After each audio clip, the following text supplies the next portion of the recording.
Një rast i rënd ka tërhequr vëmendjen ndërkombëtare. Një burr britanik që ndodhej në bordin e anijes Hondius po trajtohet në kujdes intenziv në Johannesburg, i infektuar me hantavirus, ndërkohë që disa raste të tjera mbeten ende të dyshuara.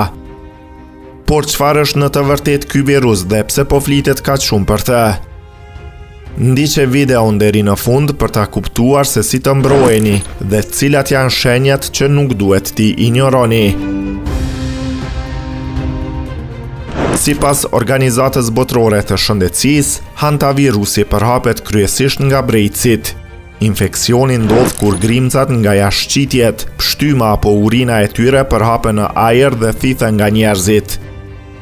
Në raste shumë të ralla mund të ketë edhe transmetim nga njeriu te njeriu, por rreziku i vërtet qëndron te pasojat që mund të shkaktojnë.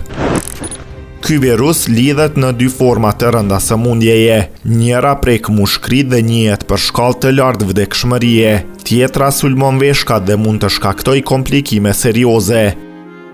Edhe pse është shumë i rrallë, rreth 200 raste raportohen çdo vit në nivel global, por një rast i fundit e riktheu në qendër të vëmendjes. Pianistja Betsy Arakawa, bashkëshortja e aktorit Gene Hackman, humbi jetën nga kjo sëmundje në vitin 2025, një ngjarje që tronditi opinionin publik. Por si ta dalloni nëse dikush është i infektuar? Fillimisht simptomat duken si një grip i zakonshëm, lodhje, ethe, dhimbje trupi, por këtu fillon pjesa më e rrezikshme. Pas disa ditësh gjendja mund të përkeqësohet shpejt, shfaqet kolle fort, vështirësi në frymarrje dhe grumbullim i lëngjeve në mushkri, një situatë që kërkon trajtim urgjent. Dhe këtu vjen një fakt i rëndësishëm, nuk ekziston një kurë specifike për hantavirusin. Trajtimi fokusohet vetëm në mbështetje, si oksigjeni dhe kujdesi intenziv.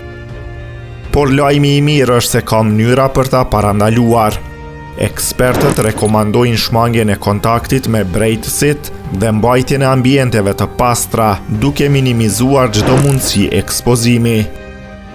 A mendoni se ky virus duhet marrë më seriozisht, edhe pse është i rrallë?